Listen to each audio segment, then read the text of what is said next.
Hello, this is Kirill from forexboat.com and welcome to the course on Forex trading. In today's tutorial we will answer the question, what is Forex and where it came from? Forex stands for foreign exchange. It is also sometimes abbreviated as simply FX. Investopedia defines foreign exchange as the exchange of one currency for another or the conversion of one currency into another currency. So simply put, foreign exchange is the exchange of currencies. Also, Investopedia continues this definition by saying that foreign exchange also refers to the global market where currencies are traded virtually around the clock. So let's have a look at an example. Say, for instance, you're going on a holiday to Europe. In that case, you will take your American dollars and go to the exchange shop and convert them into euros. By doing this, you've conducted a currency exchange and therefore you have become a participant of the Forex market. We will talk about the participants of Forex more in one of the future tutorials, but today let's have a look at the history of how this used to be back in the day, because it wasn't always as easy. So here's a timeline. And a long time ago, there was no money, no currencies, and people had to just exchange goods. And this was called barter. When some people would fish and other people would grow grains and crops, they would exchange some of their goods in order to have the best of both worlds. Next, around 2600 BC, Egyptians discovered gold. We're not really sure who discovered gold and when, but it's attributed to Egyptians around that time. People liked gold very much because it was very dense and it felt very heavy in your hands, and it felt more valuable than other things around. It was shiny and it was soft, so you could mold it into different shapes. And most importantly, it was very scarce. It was very hard to find, and that also increased its value.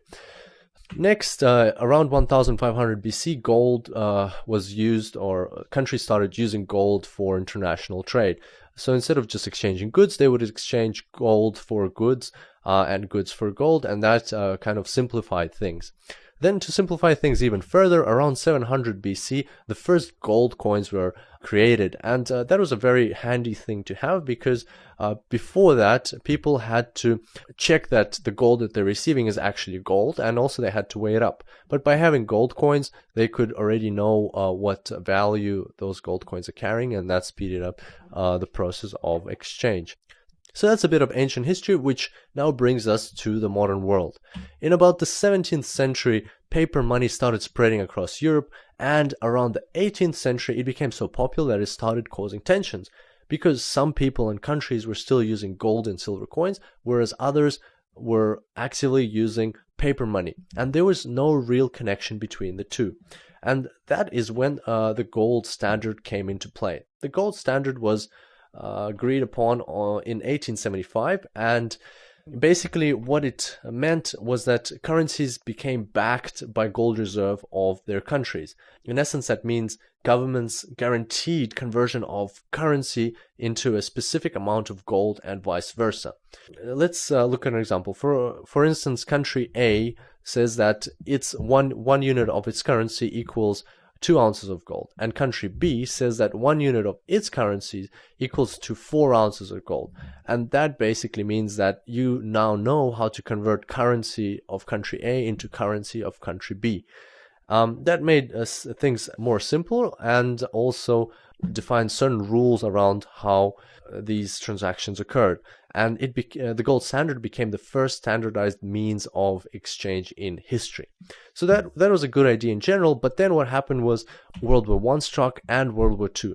During these wars, countries that were fighting with Germany spent a lot of money on their military, and basically they were printing more and more money, and which they had to back by gold reserves, and the gold reserves were rapidly depleting, and it got to a point when they couldn't actually guarantee all that money with gold, and therefore the gold standard lost its meaning. And so to fix that issue, in 1944, the Allies got together to sign the Bretton Woods Agreement.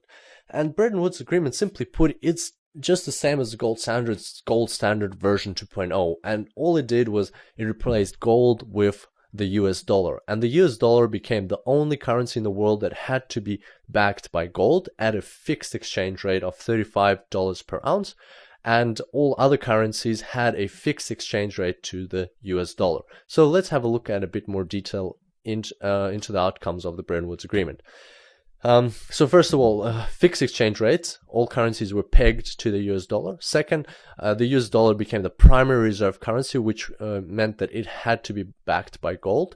And three, the creation of two organizations. The International Monetary Fund, which is simply a pool of funds where all participating nations contribute to on a regular basis, and then if they have problems within their country, they can take money out of that pool, fix their problems, and then return it, plus pay some interest.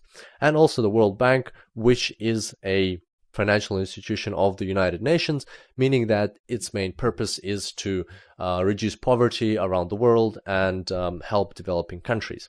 By the way, if you're wondering why it's called the Bretton Woods Agreement, that's because it was signed in a town called Bretton Woods in New Hampshire, USA.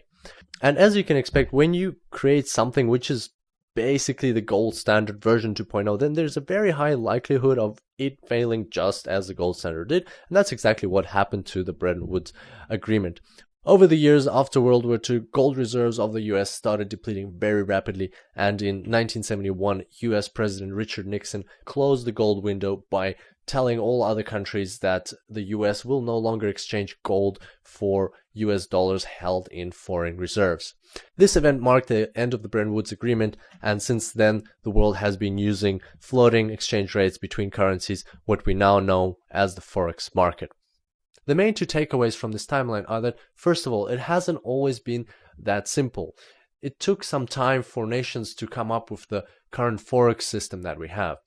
And secondly, that there have been several attempts at creating fixed exchange rates between currencies. For example, the gold standard and the Bretton Woods Agreement. And all of these events have failed because it is very artificial to put such constraints on currencies and try to control them. It also illustrates that the Forex market that we currently have is by far the most natural thing that should govern the exchange rates of currencies between each other.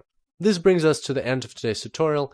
I hope you enjoyed it, and I look forward to seeing you next time. Until then, happy trading.